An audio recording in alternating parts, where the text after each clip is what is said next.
بسم اللہ الرحمن الرحیم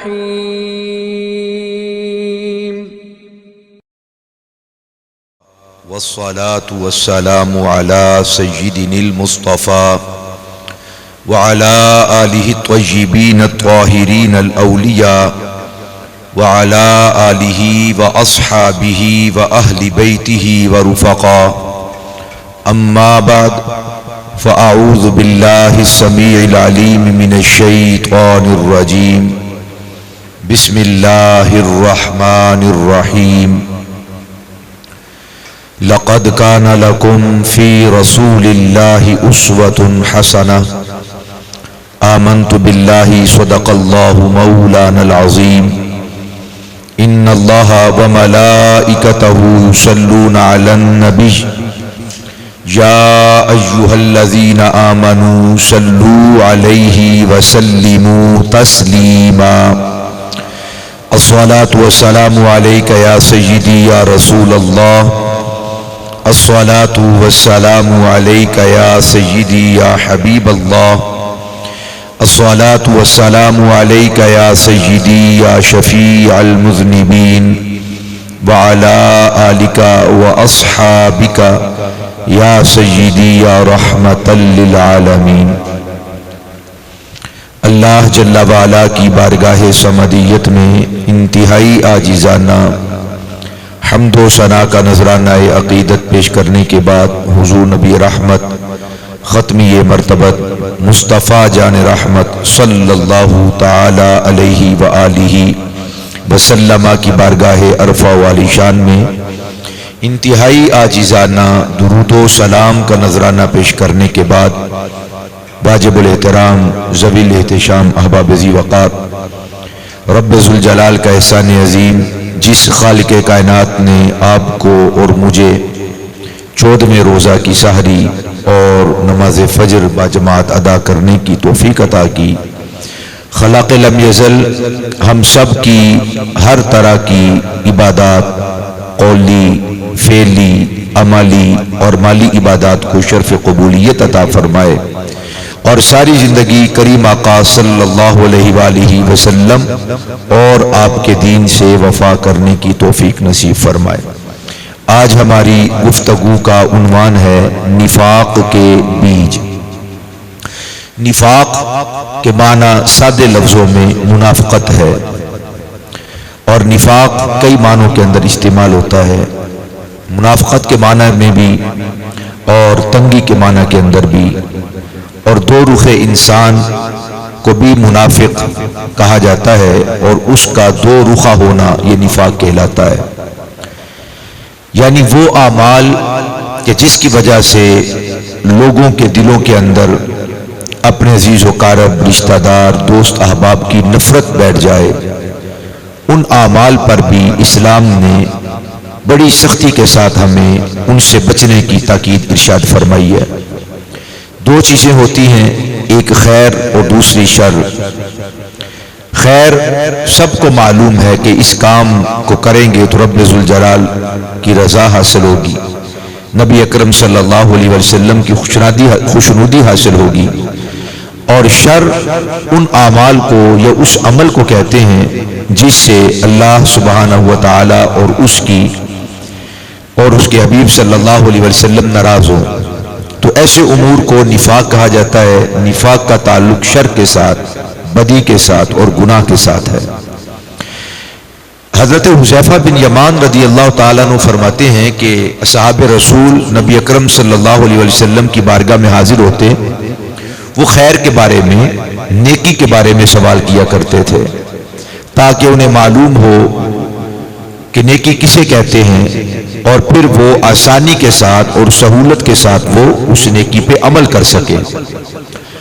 لیکن حضرت حذیفہ بن یمان رضی اللہ تعالیٰ عنہ فرماتے ہیں، میں جب بھی نبی پاک صلی اللہ علیہ وسلم کی بارگاہ میں حاضر ہوتا تو میں آقا کریم علیہ السلام سے شر کے بارے میں پوچھا کرتا تھا، فتنوں کے بارے میں پوچھا کرتا تھا، گناہوں کے بارے میں پوچھا کرتا تھا، تاکہ مجھے اس کا علم ہو اور میں شر سے، فتنوں سے، گناہوں سے محفوظ رہ سکوں۔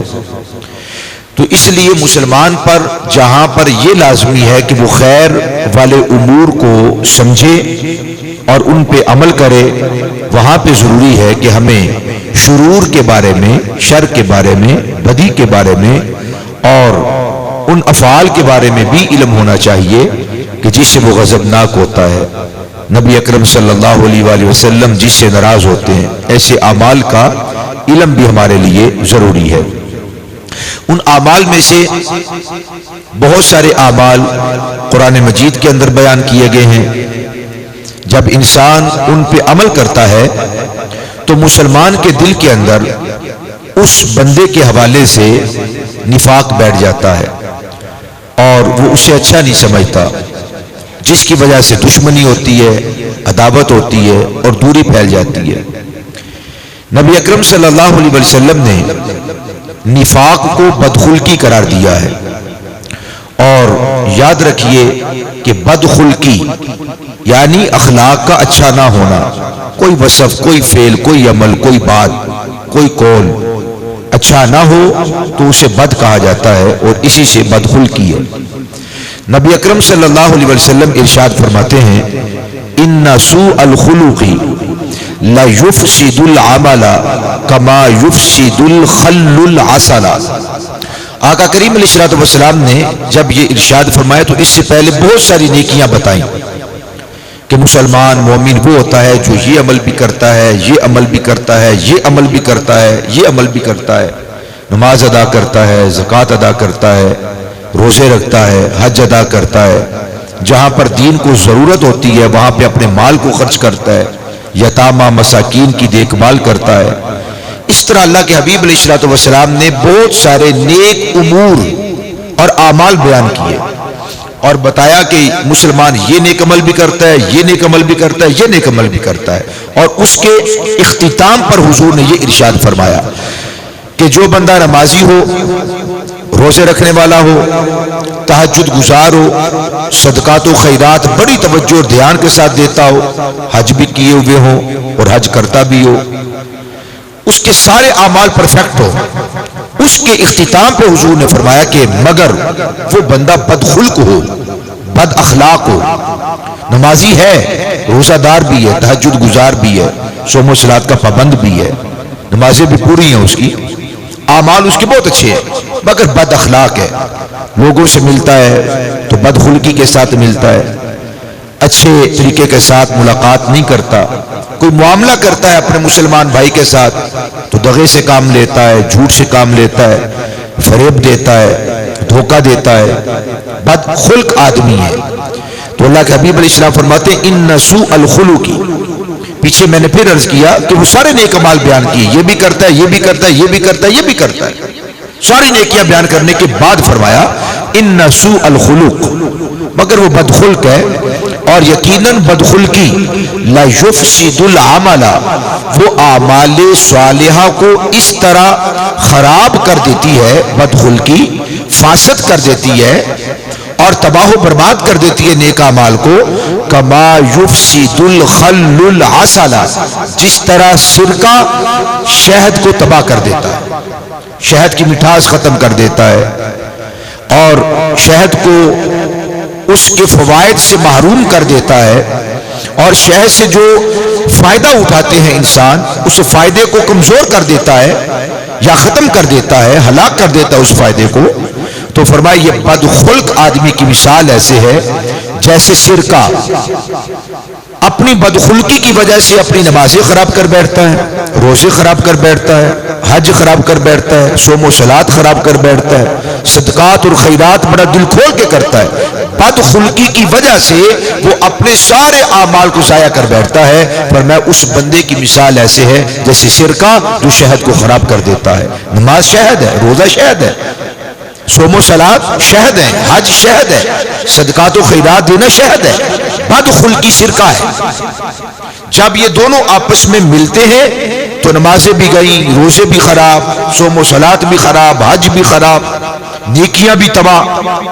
فرمایا یہ بدخلق آدمی کی مثال ہے۔ اس لیے صحابہ کرام علیہم رضوان یہ پوچھا کرتے تھے کہ شر کیا ہے، گناہ کیا ہے، بدخلقی کیا ہے، تاکہ اس سے بچا جا سکے۔ آج کے اس مختصر نشست کے اندر چند ایک باتیں میں آپ احباب کی گوش گزار کرنا چاہتا ہوں۔ ان میں سے ایک چیز ہے تمسخر، مذاق اڑانا، استہزاء کرنا، ٹھٹھا کرنا، دل لگی کرنا اور اوروں کو ذلیل و رسوا کرنا، اس کو کہتے ہیں تمسخر، مذاق اڑانا کسی کا۔ اب وہ نقلیں اتار کر بھی ہوتا ہے، زبان کے ساتھ بھی ہوتا ہے، یا اور بہت سارے طریقے کہ کسی شخص کو ڈیگریڈ کر دینا، یہ بھی ایک تمسخر کی مثال ہے۔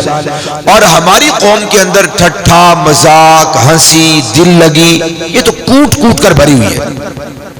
اور ہم بھی بڑے سادہ بندے ہیں، ہم کہتے ہیں چلو گناہ تو نہیں نہ کرتا، ہنساتا ہی ہے نا۔ ہنسانا اور کسی کو خوش کرنا یہ بہت بڑی نیکی ہے، یقیناً بہت بڑی نیکی ہے، لیکن اللہ کے حبیب علیہ الصلوۃ والسلام نے یہ بھی ارشاد فرمایا کہ دل لگی کرتے ہوئے جھوٹ نہیں بولنا۔ دل لگی کرتے ہوئے، ہنستے مسکراتے ہوئے، ماحول کو مشکبار کرتے ہوئے فرمایا جھوٹ نہیں بولنا۔ مذاق کے اندر بھی جو جھوٹ بولا جائے وہ جھوٹ ہوتا ہے۔ اور پھر ہمارے ہاں تو معاذ اللہ نوجوان بیٹے، نوجوان بیٹیاں، بوڑھے مرد، بوڑھی خواتین، وہ جن کو دیکھ کے ہمیں چاہیے تھا کہ ہم قبلہ اپنا درست کریں، اتنے ضعیف العمر حضرات کو جب ہم دیکھتے ہیں تو یقین جانیے کہ شیطان بھی پناہ مانگتا ہوگا، اور بے ساختہ استغفار نکلتی ہے، لا حول نکلتی ہے، ایسی عجیب و غریب حرکات، ایسی عجیب و غریب حرکات۔ حالانکہ ان بزرگوں کو دیکھ کر ہم چھوٹے اصاغر اپنی زندگی کو درست کرتے تھے، لیکن آج چھوٹے سے لے کر بڑے اور بزرگوں تک سارے دل لگی کے نام پر، تمسخر کے نام پر، سوشل میڈیا پر طوفان بدتمیزی مچایا ہوا ہے۔ کوئی لحاظ نہیں، نہ قوم کا، نہ ملک کا، نہ دین کا، نہ قرآن سے باز آتے ہیں مذاق کرتے ہوئے، نہ شاعر اسلام سے دل لگی کرتے ہوئے باز آتے ہیں۔ رب کو بھی معاف نہیں کرتے، انبیاء کو معاف نہیں کرتے، فرشتوں کو معاف نہیں کرتے، جنت اور جہنم کو معاف نہیں کرتے، پھول صراط کو معاف نہیں کرتے، جبریل علیہ السلام اور اسرائیل علیہ السلام فرشتوں تک کو معاف نہیں کرتے، قبر کو نہیں چھوڑتے۔ قیامت کا مذاق ہے الیاذ باللہ تعالی، اور ایسے ایسے مذاق کہ جو بندے کو دائرہ اسلام سے خارج کر دیتے ہیں۔ تو تمسخر دلوں کے اندر نفاق پیدا کرتا ہے۔ جو بندہ بکثرت مذاق کرنے والا ہوگا، استہزاء کرنے والا ہوگا، ٹھٹھا کرنے والا ہوگا، تو لوگوں کے دل دکھانے والا ہوگا، تو اس کی محبتیں دل کے اندر بیٹھ سکتی۔ اس بندے کو چاہیے کہ وہ تمسخر نہ اڑائے، کسی کا مذاق نہ اڑائے۔ کوئی گر پڑے تو کہتا ہے چل شاباش ایک باری پھر دیکھ،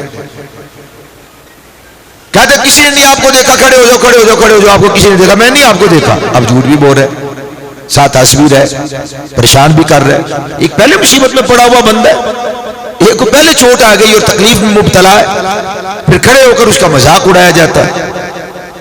تو یہ ہماری قوم کے اندر تمسخر اتنا عام ہوا کہ یہ دلوں کے اندر نفاق، بغض اور عداوت پیدا کرنے والا ہے، اس لیے اس سے بچنے کا حکم دیا گیا۔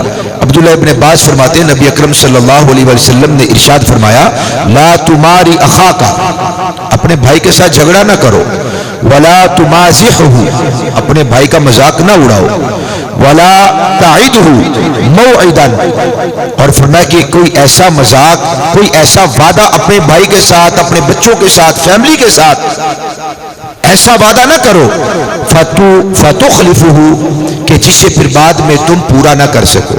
حضور نے فرمایا کہ جھگڑا نہیں کرنا، کسی کا مذاق نہیں اڑانا، اور کوئی ایسا وعدہ نہیں کرنا فتخلفہ، کہ جسے پھر آپ پورا نہ کر سکے۔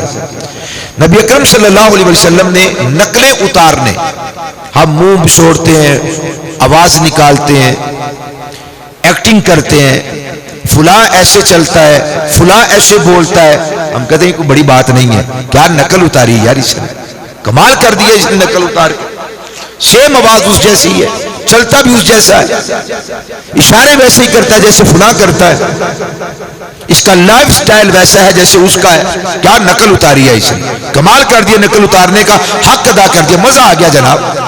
یہ کتنا بڑا گناہ ہے کسی کی نقل اتارنا، اور پھر ہم از خود بعض اوقات اپنے چھوٹے بچوں کے ذہنوں کے اندر یہ فیڈ کر رہے ہوتے ہیں.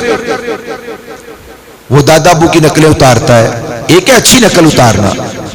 بزرگ نماز پڑھتے ہیں تو بچہ بھی نماز پڑھتا ہے کہ دادا ابو ایسے نماز پڑھتے ہیں, ابا جی ایسے مسواک کرتے ہیں, دادی اماں ایسے تسبیح پڑھتی ہیں.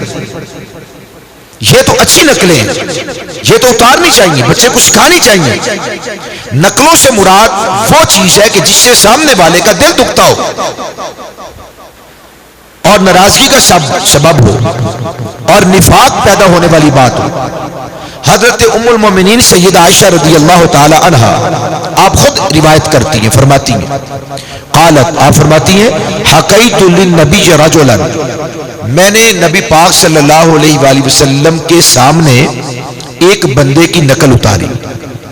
فقالا, تو اللہ کے حبیب صلی اللہ علیہ وآلہ وسلم نے ارشاد فرمایا, ما یسرنی انی حکیت رجلا, فرمایا مجھے ہرگز یہ بات پسند نہیں, مجھے خوش نہیں کرتی. حضرت ام المومنین نے نبی پاک صلی اللہ علیہ وسلم کو خوش کرنے کے لیے کسی کی نقل اتاری کہ حضور خوش ہو جائیں گے. حضور نے تربیت فرمائی, سمجھایا, بتلایا. اللہ کے حبیب علیہ السلام نے ارشاد فرماتے ہیں, ما یسرنی انی حکیت رجلا, مجھے کوئی بات خوش نہیں کرتی کہ میں کسی بندے کا مذاق اڑاؤں, نقلیں اتاروں. وَأَنَّ لِي قَضَا وَقَضَا, اور مجھے نقل اتارنے پر اتنا مال دیا جائے.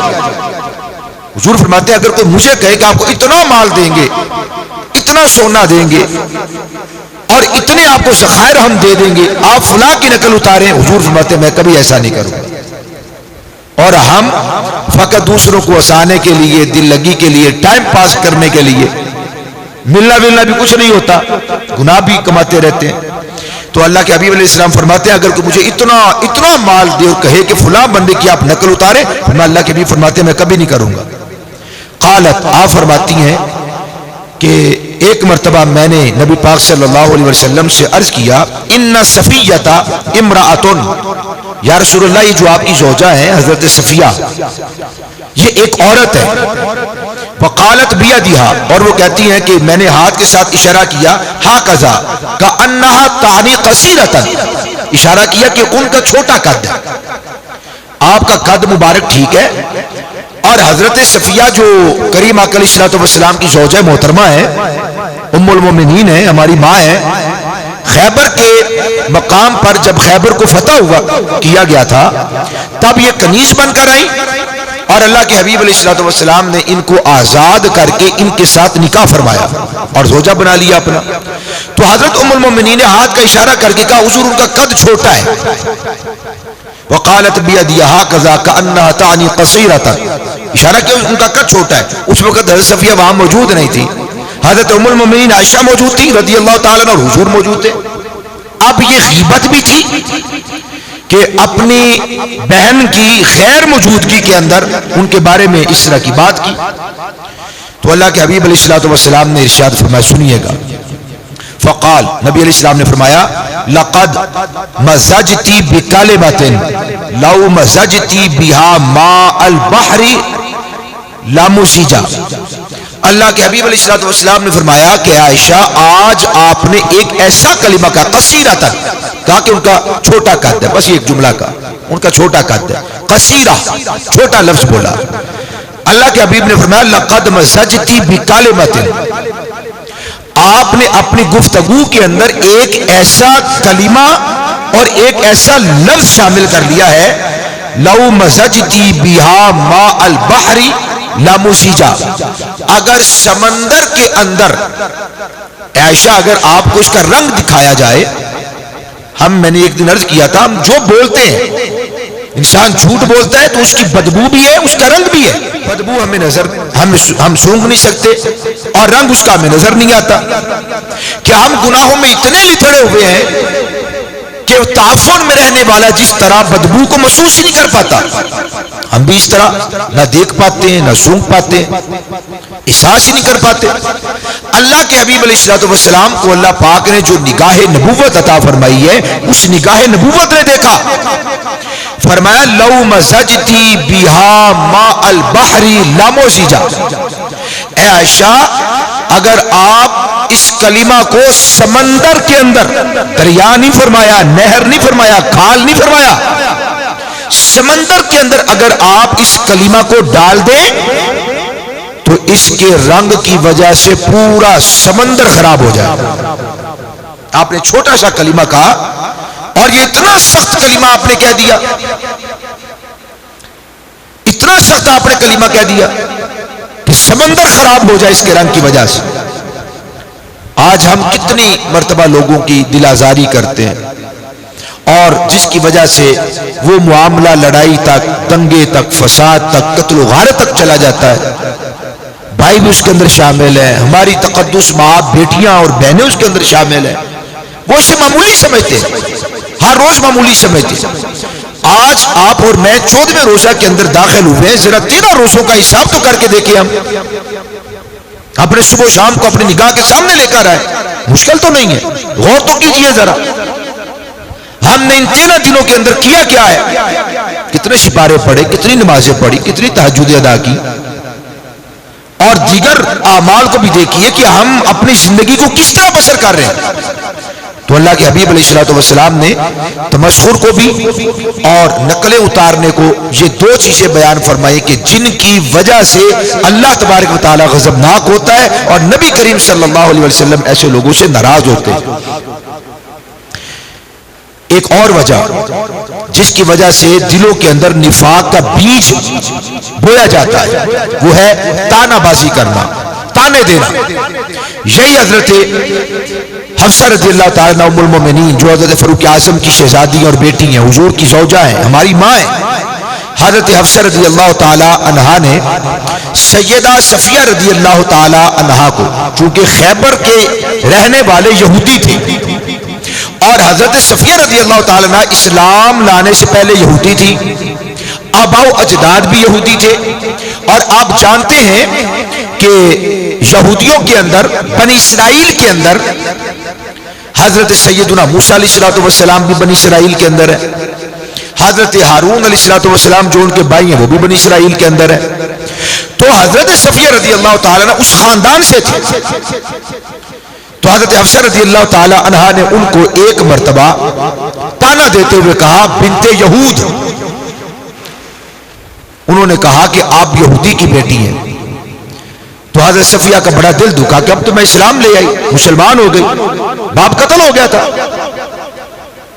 باپ قتل ہو گیا خیبر کے اندر، شوہر قتل ہو گیا خیبر کے اندر، تو قربانی بہت بڑی تھی۔ اللہ کے حبیب علیہ السلام نے ان کو آزاد کر کے اجازت دی تھی، اگر آپ چاہیں تو واپس چلے جائیں، اگر آپ چاہیں تو میں آپ کو اپنے حرم میں اور اپنے عقد میں لے لیتا ہوں۔ تو عرض کی یا رسول اللہ صلی اللہ علیہ وسلم، آپ کا خلق دیکھ کے، آپ کا اخلاق دیکھ کر تکلیف تو ہے باپ کے قتل ہونے کی، شوہر کے مرنے کی، یا رسول اللہ مجھے واپس نہ بھیجے، مجھے اپنے عقد کے اندر قبول فرما لیں۔ حضور نے عقد کے اندر قبول فرما لیا۔ تعارف امہات المومنین میں نے یہ عرض بھی کیا تھا، لیکن حضرت حفصہ رضی اللہ تعالیٰ عنہ نے جب ان کو یہ تانا دیا بنت یہود، اے یہودی کی بیٹی، تو ان کا بڑا دل دکھا، اور دکھنے والی بات تھی۔ تو یہ بات کہہ کے حضرت حفصہ تو چلی گئی، لیکن حضرت صفیہ رضی اللہ تعالیٰ عنہ کا دل دکھا، تکلیف میں مبتلا ہوئی، اتنا دکھ ہوا، اتنا غم لیا کہ رونے لگ گئی۔ نبی اکرم صلی اللہ علیہ وسلم تشریف لے کر آئے تو آپ نے ان سے پوچھا اور فرمایا کہ کیا وجہ ہے آپ کے رونے کی؟ تو انہوں نے عرض کیا یا رسول اللہ آج مجھے فاروق اعظم رضی اللہ تعالی عنہ کی شہزادی نے، آپ کی زوجہ نے، حضرت حفصہ رضی اللہ تعالی عنہ نے آج مجھے یہودی کی بیٹی کہا ہے، آج مجھے یہودی کی بیٹی کا۔ اصحاب رسول اور صحابیات اسلام لانے کے بعد اپنے سابقہ ماضی کو اور اپنے نسب پر فخر نہیں کرتے تھے، وہ کہا کرتے تھے جیسے کہ یہاں پر بھی موجود ہے، ہمیں اب پرانی نسبت سے نہیں یاد کیا جائے کہ ہمارا ماضی کیا تھا، نسب کیا ہے، آباء و اجداد کون ہے۔ ہمارے لیے فخر کی بات یہ ہے کہ ہم اللہ کے حبیب علیہ الصلوۃ والسلام کے غلام بنے، سرکار نے ہمیں قبول فرما لیا ہے۔ اب ہمیں اس نسبت کے ساتھ، اس تعلق کے ساتھ ہمیں یاد رکھا جائے۔ تو کریم علیہ السلام نے پوچھا، انہوں نے ساری وجہ بیان کر دی۔ اب سنیے اللہ کے حبیب علیہ السلام نے ان کا کیسے دل رکھا۔ فرمایا انکی لبنۃ نبی، فرمایا صفیہ آپ دل کیوں چھوٹا کرتی ہیں، آپ کوئی معمولی خاتون ہے، آپ ایک اللہ کے نبی کی بیٹی ہیں، آپ اللہ کے نبی کی بیٹی ہیں. ان کے خاندان کے نہ جانے کتنے نمبر پر حضرت موسیٰ علیہ السلام آتے تھے. جو دادا ہوتا ہے، پردادا ہوتا ہے، چڑدادا ہوتا ہے، لکڑ دادا ہوتا ہے، بھائی جان وہ بھی باپ ہوتا ہے. عربی کے اندر اسے بھی باپ کہتے ہیں. دادا کو بھی ابن کہہ دیتے ہیں، پردادا کو بھی ابن کہہ دیتے ہیں. تو اللہ کے حبیب علیہ السلام نے ارشاد فرمایا انکی لبنۃ نبی، آپ کیوں دل چھوٹا کرتی ہیں؟ آپ ایک اللہ کے نبی کی بیٹی ہیں. وَإِنَّ عَمَّكِ لَنَبِيٌّ، آپ کیوں دل چھوٹا کرتی ہیں؟ آپ کے ایک چچا ہے وہ بھی نبی ہے. باپ سے مراد حضور نے حضرت موسیٰ لیا اور چچا سے مراد اللہ کے حبیب علیہ السلام نے حضرت ہارون لیا اور فرمایا وَإِنَّكِ لَتَحْتَ نَبِيٍّ، آپ کیوں دل چھوٹا کرتی ہیں؟ آپ ایک نبی کی بیوی بھی ہیں. آپ کے نسب کے اندر ایک نبی آپ کے باپ لگتے، دوسرے آپ کے چچا لگتے، اور ایک نبی کی یعنی حضور نے اپنی بات کی کہ آپ میری شوجا ہیں. آپ کو جو یہودی کہا ہے اس سے آپ کا دل دکھا ہے. آقا کریم علیہ السلام نے مرہم کیسے رکھا؟ میں آپ تو نبی کی بیٹی ہیں، آپ کے آبا و اجداد میں ایک نبی ہے، آپ کے آبا و اجداد میں آپ کا ایک چچا وہ بھی نبی ہے، اور آپ ایک نبی کی بیوی ہیں. آپ کو دل چھوٹا کرتی ہیں. فَفِيمَا تَفْخَرُ عَلَيْكِ، حفصہ کس بات پہ آپ کے اوپر ناز کرتی ہیں اور فخر کرتی ہیں؟ ان کو ناز تھا نا کہ میں قریش سے ہوں، ہمارا قبیلہ قریش ہے اور قریش بڑے افسروں والا ہے، اور آپ یہودی کی بیٹی ہیں. فرمایا آپ بھی کوئی چھوٹا خاندان نہیں ہے آپ کا، آپ نبی زادی ہیں.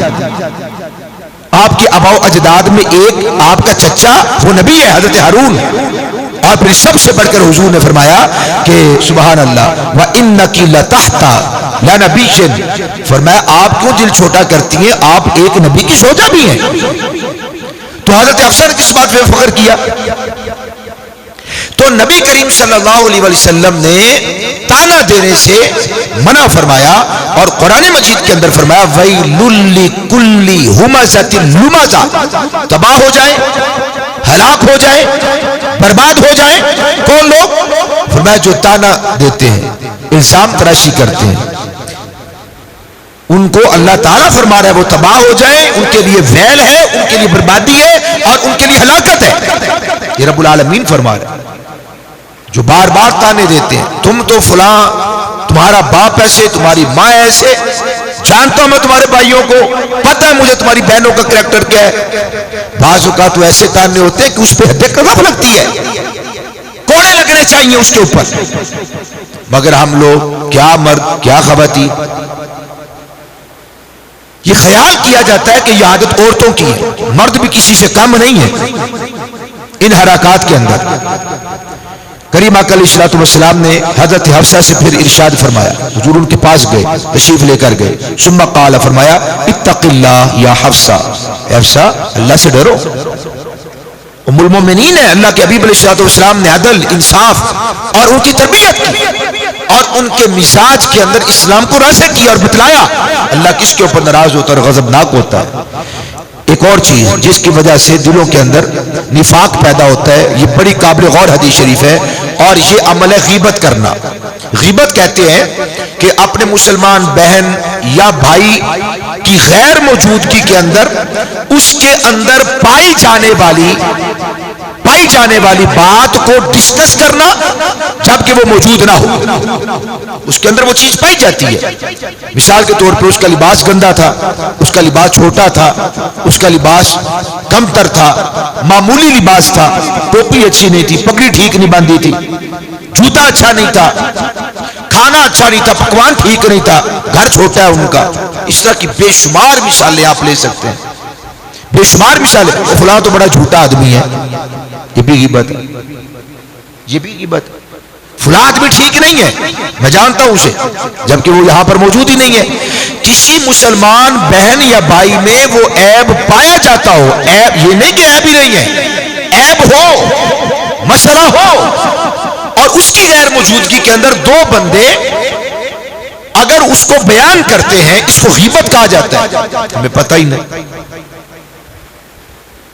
اٹھتے بیٹھتے چلتے پھرتے، یقین جانیے مسجد تک محفوظ نہیں ہے، ہم علماء محفوظ نہیں ہیں، عوام محفوظ نہیں ہے، مقتدی حضرات محفوظ نہیں ہیں.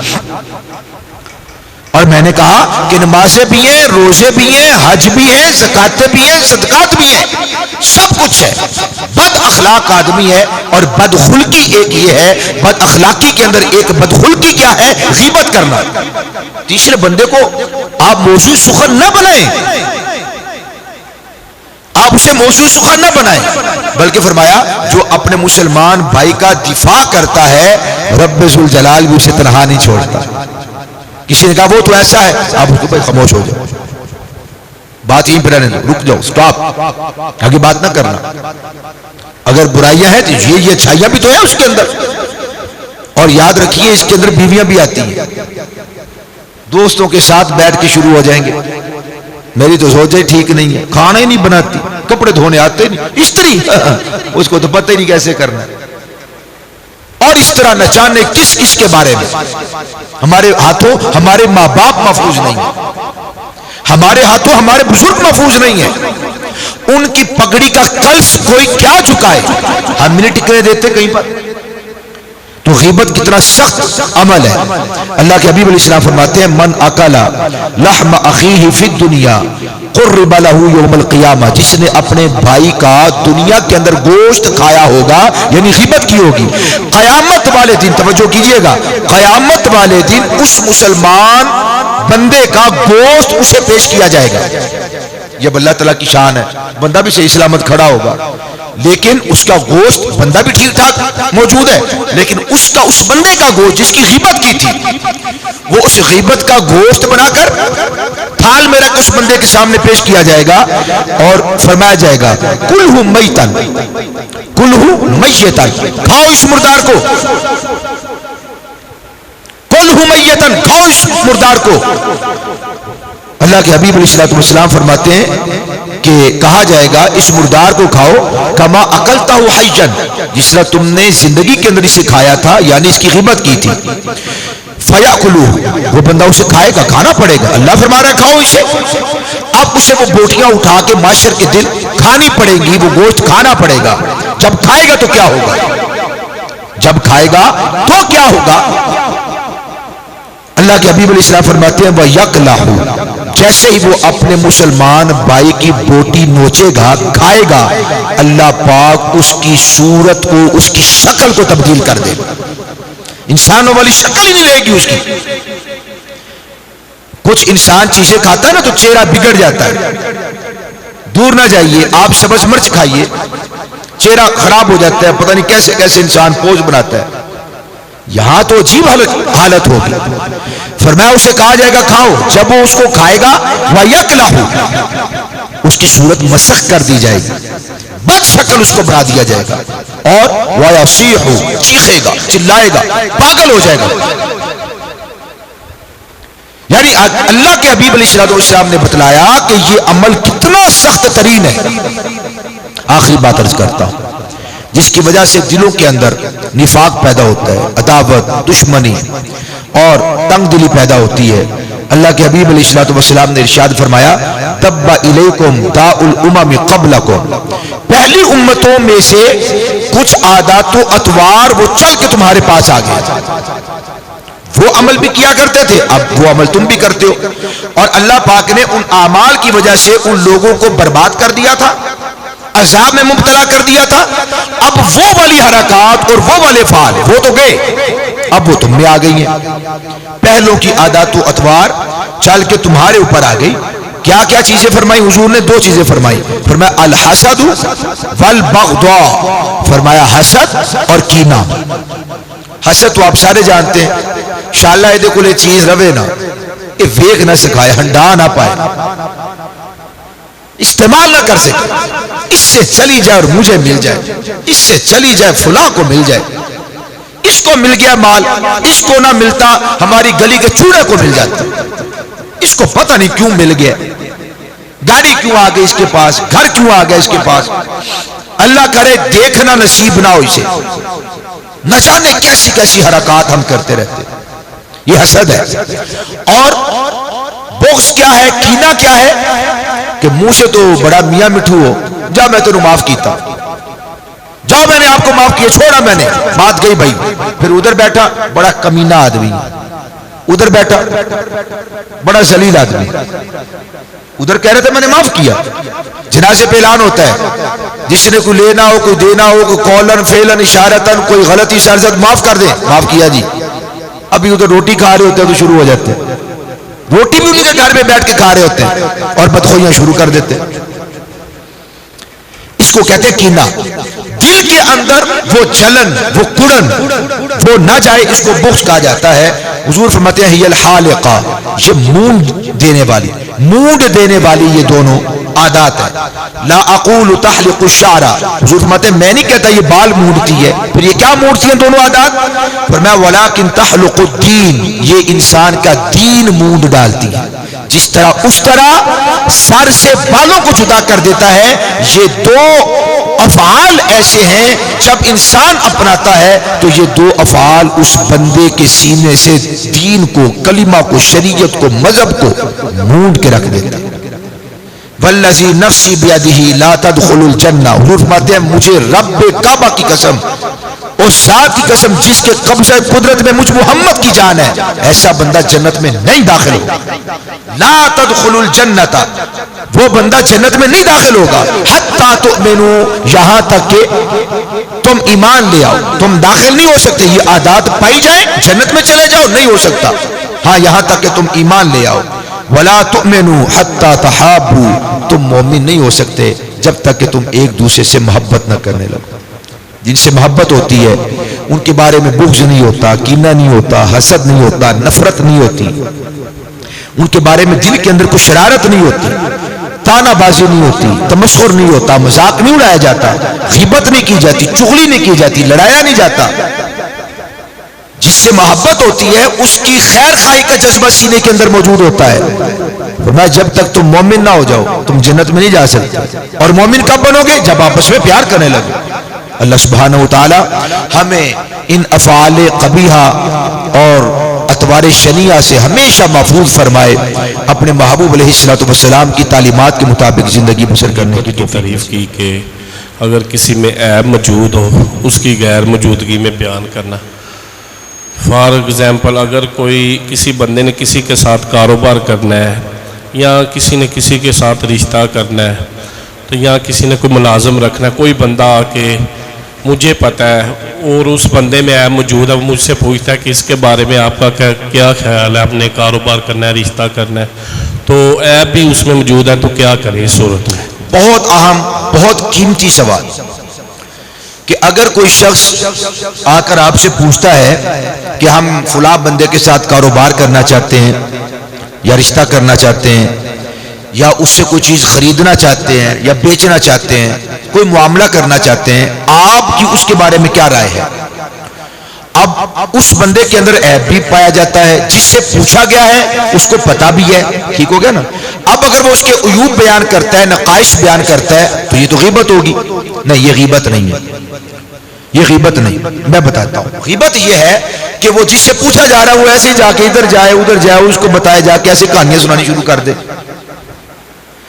اگر تو پوچھنے والا آپ سے پوچھ رہا ہے کہ میں بھائی معاملہ کرنا چاہتا ہوں، لین دین کرنا چاہتا ہوں، کاروبار کرنا چاہتا ہوں، تعلق یا رشتہ قائم کرنا چاہتا ہوں، آپ کی رائے کیا ہے؟ اب آپ سے اس کی وہ آپ سے آپ کی رائے لے رہا ہے اور آپ اس کو جانتے ہیں، آپ امین ہیں. اللہ کے حبیب علیہ الصلوۃ والسلام نے فرمایا جس سے مشورہ کیا جاتا ہے تو وہ امین ہوتا ہے، جس سے مشورہ کیا جائے. اگر وہ کسی کے عیب کو چیزوں کو بتاتا ہے تاکہ فلاں بندہ نقصان سے بچ جائے، اب اس نے غیبت نہیں کی، اپنے بھائی کو نقصان سے بچایا. بات اتنی کرے جتنی ہے، لگا چڑھا کر بات نہ کرے. جتنی بات ہے جتنا پتا ہے اتنی بات کرے اور اسی کے ساتھ کرے، پھر آگے جا کر کسی کے ساتھ نہ کرے.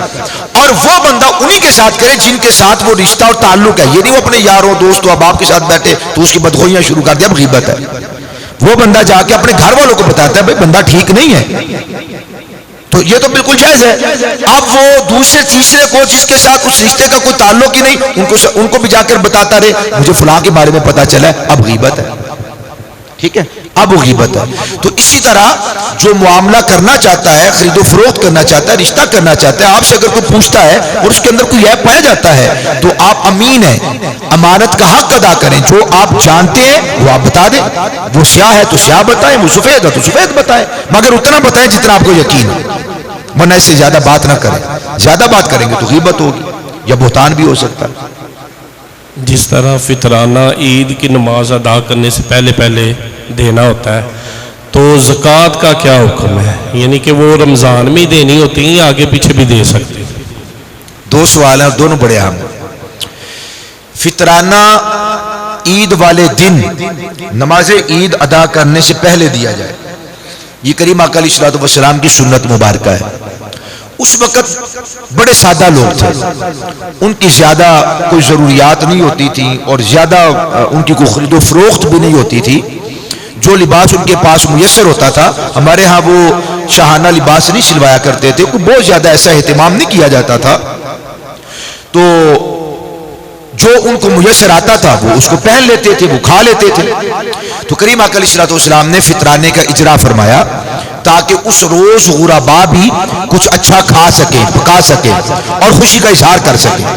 لیکن اب ہمارے ہاں ضروریات اور ماحول اور ہماری جو تہذیب ہے، ثقافت بدل گئی ہے۔ اب اگر کوئی شخص فطرانہ عید والے دن ادا کرے تو بھی بہت اچھا ہے، اگر 2-4 روز پہلے، ہفتہ 2-4 ہفتے پہلے اگر وہ فطرانہ ادا کر دیتا ہے فطرانہ کی نیت سے تو بھی ادا ہو جائے گا فی زمانہ، ٹھیک ہے جی۔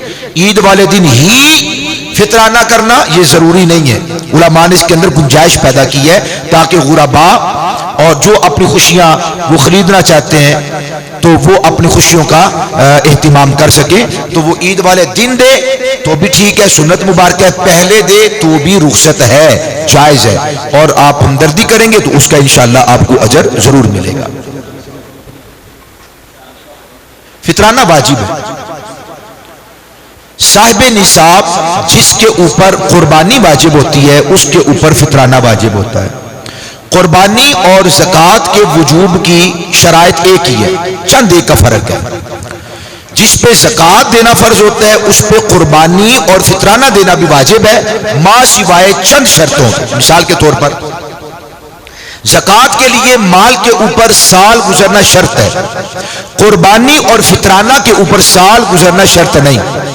اگر 1 گھنٹہ پہلے بھی عید کی نماز پڑھنے سے پہلے وہ مالدار ہو گیا، کوئی لاٹری نکل گئی اس کی سبحان اللہ، یا کہیں سے اس کو مل گئے پیسے، مالدار ہو گیا، تو اب اس کے اوپر صدقہ فطر واجب ہو گیا، صحیح ہے جی، صدقہ فطر اس پہ واجب۔ اب سال تو کیا دن بھی نہیں گزرا، صدقہ فطر واجب ہے۔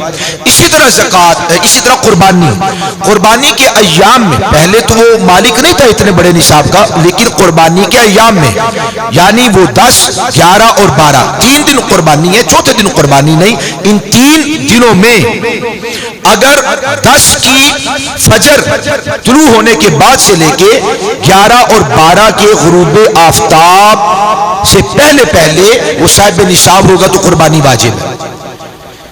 جبکہ زکوٰۃ کے اندر سال گزرنا شرط ہے، اس کے اندر سال گزرنا بھی شرط نہیں ہے۔ پھر اسی طرح ایک بندے کے پاس ایسا مال ہے کہ جو مال بڑھنے والا نہیں ہے، جو مال بڑھتا ہے اس کو کہتے ہیں مال نامی، بڑھنے والا مال، پیسہ، کرنسی، سونا، چاندی، ان کا ریٹ بڑھتا ہے نا تو یہ بڑھنے والا مال ہے۔ تو جو مال نامی ہے، بڑھنے والا جو مال ہے جس کے ساتھ خرید و فروخت ہوتی ہے، انسان پیسے دیتا ہے چیز خرید لیتا ہے، پہلے دور میں سونا دیتے تھے یا چاندی دیتے تھے چیز خرید لیتے تھے۔ اب جیسا کہ کسی کے پاس پلاٹ ہے، پلاٹ اس نے اپنے گھر بنانے کے لیے رکھا ہوا ہے اور اس کے پاس کچھ بھی نہیں ہے تو زکوٰۃ فرض نہیں ہے، مگر جس کے پاس ایکسٹرا پلاٹ پڑا ہوا ہے اس پہ قربانی واجب ہے، اس پہ فطرانہ واجب ہے، حالانکہ زکوٰۃ واجب نہیں ہے۔ تو چند مسائل کے اندر یہ مختلف ہے، صدقہ فطر اور قربانی ایک ہے، زکوٰۃ کے ساتھ مختلف ہیں، جیسا کہ میں نے 2 یہاں پہ آپ کو مثالیں عرض کی ہیں۔ اور کیا سوال تھا؟ ہاں، یہ ایک بڑا ہی اہم مسئلہ ہے، بہت اہم مسئلہ۔ بعض اب آپ سمجھتے ہیں کہ یکم رمضان جب بھی آتا ہے قربانی یہ زکوٰۃ واجب ہو جاتی ہے۔ اکثر لوگ رمضان کا انتظار کرتے ہیں، باقاعدہ رمضان شریف آئے اور ہم زکوٰۃ اپنی ادا کریں، ہم یہ خیال کرتے ہیں کہ زکوٰۃ رمضان کے اندر فرض ہوتی ہے. رمضان میں زکوٰۃ فرض نہیں ہے، رمضان میں روزے فرض ہے. یہ جو رمضان ہے نا، یہ زکوٰۃ کا مہینہ نہیں ہے، یہ خاص زکوٰۃ کا مہینہ نہیں ہے، یہ روزوں کا مہینہ ہے. زکوٰۃ تو محرم میں بھی فرض ہو سکتی ہے، سفر میں بھی، ربیع الاول میں بھی، ربیع الثانی میں بھی، 12 کے 12 مہینوں میں کسی دن بھی زکوٰۃ فرض ہو سکتی ہے. اب اس کو یاد رکھنا ہر مسلمان پر فرض ہے کہ وہ کس تاریخ کو، چاند کی کس تاریخ کو وہ صاحب نصاب ہوا تھا.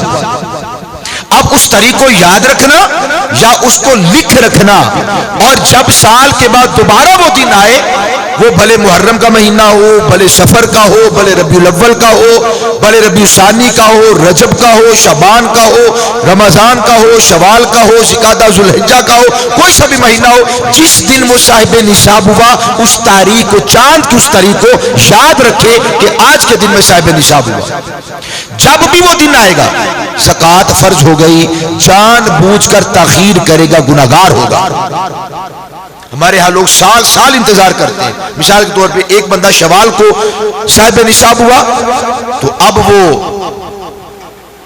انتظار کرتا رہتا ہے کہ جناب کب وہ رمضان آئے گا اگلا تو میں پھر ادا کروں گا. محرم میں ہوتے ہیں لوگ، سفر کے اندر ہوتے ہیں، لیکن وہ رمضان کا انتظار کرتے رہتے ہیں. رمضان آئے گا تو زکوٰۃ دیں گے. تو یاد رکھیے یہ روزوں کا مہینہ ہے، یہ زکوٰۃ کا خاص مہینہ نہیں. جس دن جو بندہ صاحب نصاب ہوا ہے اس تاریخ کو لکھ رکھے، محرم کا مہینہ فلاں تاریخ، جب بھی محرم کا مہینہ اور فلاں تاریخ آئے گی بندے پر اس دن زکوٰۃ دینا واجب ہوگا. اگر اس دن وہ زکوٰۃ نہیں دیتا اور تاخیر کرتا ہے وہ بندہ گناہگار ہوگا، وہ بندہ گناہگار ہے، فوراً اس کو ادا کر دے. ہاں اگر وہ 2 سال بعد، 4 سال بعد، 5 سال بعد، 10 سال بعد بھی زکوٰۃ ادا کرے تو قضا نہیں ہوتی. جیسے نماز قضا ہو جاتی ہے، یہ قضا تو نہیں ہوگی. جب بھی ادا کرے گا ادا ہی ہوگی، مگر تاخیر کرنے پہ گناہگار ہوگا. ایڈوانس زکوٰۃ ادا کرنا بڑا اہم مسئلہ ہے. پہلے 4-5 سال کی، 10 سال کی پہلے ہی آج ہی ادا کر دیں. وہ جتنی زکوٰۃ ادا کر رہا ہے، مثال کے طور پہ وہ 1 لاکھ روپیہ زکوٰۃ ادا کر رہا ہے تو اس کو وہ بہرحال ایڈوانس کرنے کی بھی علماء نے اجازت دی ہے، اجازت دی ہے. ہاں جب بھی سال گزرے گا وہ دیکھے کہ آج کے دن میرے اوپر کتنی زکوٰۃ ہے. مثال کے طور پہ وہ بڑی 10,000 تو اس نے پہلے 1 لاکھ روپیہ ادا کر دیا تھا، ٹھیک ہے نا، پہلے دن اس نے پہلے ادا کر دیا. سال آیا پتا چلا میرے اوپر اب زکوٰۃ جو دینا وہ 10,000 ہے تو 10,000 اس کے اندر مائنس کر دے، 90,000 اب بھی اس کا باقی موجود ہے. پھر اگلا سال آیا، پھر اس نے حساب کتاب لگایا مثال کے طور پہ، پھر اس کا 20,000 روپیہ بنا، اب 20,000 اس کے اندر نفی کر دے، 30,000 گیا، 70,000 باقی. اگلا سال آیا، اللہ نے مہربانی فرمائی، پتا چلا کہ زکوٰۃ کے 70,000 بن گئے تو اس سال 70,000 نفی کر دے، لاکھ پورا ہو گیا. بالکل جائز ہے، ایڈوانس بھی کر سکتے. کمیٹیاں جو احباب ڈالتے ہیں، کمیٹی ڈالتے ہیں، اس کو بھی زکوٰۃ کے پیسوں میں جب حساب کتاب لگائیں گے تو اس کو بھی شمار کریں گے. ہاں اس کی ایک صورت ہے، کمیٹی پہلے لے لی، سیانے بندے پہلے لے لیتے ہیں، پہلی دوسری کمیٹی لے لیتے ہیں.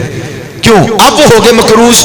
اب ہو گئے، کمیٹی تھی 5 لاکھ کی، پہلے لے لی، اب وہ 5 لاکھ کا مقروض ہو گیا.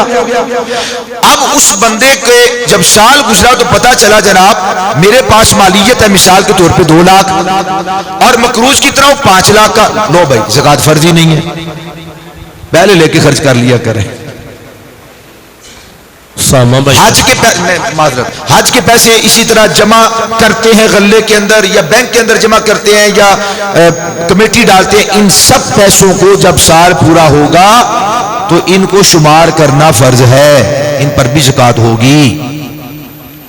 ساما بھائی نے سوال کیا کہ اگر کوئی بندہ بیمار ہے، روزہ نہیں رکھ سکتا تو وہ کسی کو کیسے رکھوائے، کیا کرے، اس کا کیا حکم؟ یہ بڑا اہم مسئلہ ہے کہ جو بندہ بیمار ہوتا ہے خود تو روزہ نہیں رکھ سکتا، کہتا ہے جی میں نے فلاں کو روزے رکھوا دیے، یا فلاں کو کہا جاتا ہے کہ فلاں صاحب آپ میری طرف سے روزے رکھ دو، ہم آپ کو پیسے دیتے ہیں. بھائی وہ اپنے روزے اپنی طرف سے رکھے گا، اس کے اوپر بھی تو فرض ہے نا، اس کے کون رکھے گا بھائی؟ تو کوئی بندہ فرض کسی کی طرف سے ادا نہیں کر سکتا، نفل ادا کر سکتا ہے.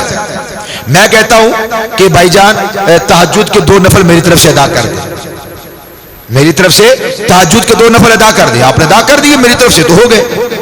نفلی حج ہے، عمرہ مبارک اگر بندہ مالدار ہو تو سنت موقدہ ہے، خالی حج کا بھی انتظار نہ کریں، سنت پہ تو عمل کیجئے۔ جو عمرہ کرنے کی استطاعت رکھتے ہیں، صاحب نصاب اور صاحب استطاعت ہیں، ان پہ سنت موقدہ ہے عمرہ کرنا، تو سنت موقدہ پہ عمل کر لیں اور عمرہ کر لیں، کم از کم زندگی میں ایک مرتبہ۔ ہاں جب اللہ حج کی توفیق دے گا پھر عمرے بھی ہوں گے اور ماشاءاللہ حج بھی اللہ تعالیٰ فرما دے گا۔ تو فرض کسی کی طرف سے ادا نہیں کیے جا سکتے۔ میں کہوں یار مجھے نیند بڑی آئی ہے، میری طرف سے فجر پڑھ دو، تو نہیں پڑھ سکتے۔ یار زور پڑھ دینا ذرا مجھے کام ہے، میری طرف سے زور پڑھ دینا، نہیں پڑھ سکتے۔ فرض کوئی بندہ کسی دوسرے کی طرف سے ادا نہیں کر سکتا، وہ اپنے فرض کو ادا کرے گا، ادا کرنے کے بعد بھی کسی اور کے فرض ادا نہیں کر سکتا۔ جس کے ذمہ فرائض ہیں وہ فرائض کو ادا کرے گا، وہ اس کی ذمہ داری ہے۔ نوافل ادا ہو سکتے ہیں۔ تو روزے رکھانے کا یہ مسئلہ ہے، تو روزے تو اپنے رکھے گا۔ ہاں یہ ہو سکتا ہے کہ آپ اگر واقعی بیمار ہیں اور روزہ نہیں رکھ سکتے تو 2 صورتیں ہیں، یا تو ایسے بیمار ہوتا ہے آدمی کہ بعد میں اس کو شفا کی امید ہوتی ہے، وہ ابھی فدیہ دے دے، لیکن جب اللہ اسے شفا دے، صحیح ہو جائے، تندرست ہو جائے، اس پہ روزے رکھنا پھر لازمی ہے۔ ٹھیک ہے۔ اور اسامہ بھائی کا جو مسئلہ تھا، گردوں کا کوئی شاید مسئلہ ہے بیمار کا، وہ روزے نہیں رکھ سکتا۔ اب یہ دیکھا جائے کہ وہ بندہ گرمیوں میں تو روزہ نہیں رکھ سکتا، واقعی نہیں رکھ سکتا، وہ اس کے لیے بڑی مشکل ہے، کیا سردیوں میں رکھ سکتا ہے؟ یہ بندہ تحری کرے، غور و فکر کرے، سوچ کرے کہ ابھی رکھنا تو مشکل ہے، محال ہے، ہاں سردیوں میں رکھ سکتا ہوں، دن چھوٹے ہوتے ہیں، دن سخت بھی نہیں ہوتا، رکھ سکتا ہوں، تو پھر وہ فدیہ بھی نہ دے۔ وہ جب سردی آئے تو دن جب چھوٹے ہوتے فَعِدَّةٌ مِّنْ أَيَّامٍ أُخَرَ، وہ اپنے روزے کو مؤخر کر دے۔ جب چھوٹے دن آ جائیں، ٹھنڈے آ جائیں، پھر رکھ لے، ہفتے میں 1 رکھ لے، 15 دن کے بعد رکھ لے، مہینے کے بعد رکھ لے، صحیح ہے۔ اور ایسا مریض کہ جو نہ گرمیوں میں رکھ سکتا ہے نہ سردیوں میں رکھ سکتا ہے، پھر وہ فدیہ دے دے، پھر وہ فدیہ دے دے۔ ایک روزے کا ایک فدیہ جو صدقہ فطر ہوتا ہے، وہ ایک صدقہ فطر ایک فدیہ ہے۔ اب صدقہ فطر کیا ہے؟ گندم پر بھی صدقہ فطر ہے، گندم کے ذریعے سے بندے پر صدقہ فطر ہے، گندم کی طرف سے وہ گندم کی مالیت صدقہ کر دے، تو یہ غرباء کے لیے، ہم جیسے بندوں کے لیے۔ آپ جیسے بندے کشمش کے ساتھ دیا کریں، 4 کلو، بعض علماء نے 4.5 کلو۔ اس سال مفتی منیب الرحمان صاحب نے جو چارٹ ہمارے استاذ گرامی نے وہ بھیجا ہے، مجھے بھی بھیجا انہوں نے، وہ 4 کلو نے اس کے اوپر لکھا ہوا ہے، 4 کلو کشمش تقریباً 2200-2300 روپے کی آتی ہے، متوازن کشمش چونگی، ایک صدقہ فطر ہے۔ ہم 140 دے کے ماشاءاللہ سارے امیر بھی غریب بھی، جن کے لاکھ پتی ہیں اور کروڑ پتی ہیں، وہ بھی جناب 140 روپے، جانے دو بھائی 140 روپے جانے، ہمت کرو یار، صدقہ دو۔ یہ قبر کے اندر قبر کی گرمی کو ٹھنڈا کرتا ہے۔ اور میں نے جمعۃ المبارک کو عرض کیا حدیث شریف کہ اللہ کے حبیب علیہ السلام فرماتے ہیں یہ قبر کی گرمی کو ٹھنڈا کرتا ہے صدقہ، اور یہ قیامت والے دن چھتری بن جائے گا، ہر آدمی اپنے صدقے کے سائے کے نیچے ہوگا۔ خوش دلی کے ساتھ صدقہ دیا کریں۔ ہم نے بھی عرض کیا تھا فَهُوَ يُخْلِفُ، ہو ہی نہیں سکتا کہ آپ خرچ کریں اور آپ کو اللہ تعالیٰ اس کا نعمت بدل نہ دے، تو خوش دلی کے ساتھ صدقہ فطر دینا چاہیے۔ آمین۔ اللہم صلی علی سیدنا و مولانا محمد معدن الجود والکرم منبع العلم والحلم وبارک وسلم وصلوا علیہ۔ اللہم انا نسألک العفو والعافیت والمعافات الدائمة فی الدین والدنیا والآخرہ، رب اغفر وارحم وانت خیر الراحمین۔ اللہم افتح علینا حکمتک وانشر علینا رحمتک یا ذا الجلال والاکرام۔ سمعنا واطعنا غفرانک ربنا وإلیک المصیر۔ سمعنا واطعنا غفرانك ربنا وإليك المصير۔ یا برکت النبی صلی اللہ تعالی علیہ وآلہ وسلم، تعالی وانزلی ثم لا ترتحلی، وافوض امری الى اللہ ان اللہ بصیر بالعباد۔ فصلی اللہ تعالی علی خیر خلقہ سیدنا و مولانا محمد وعلی آلہ واصحابہ اجمعین برحمتک یا ارحم الراحمین۔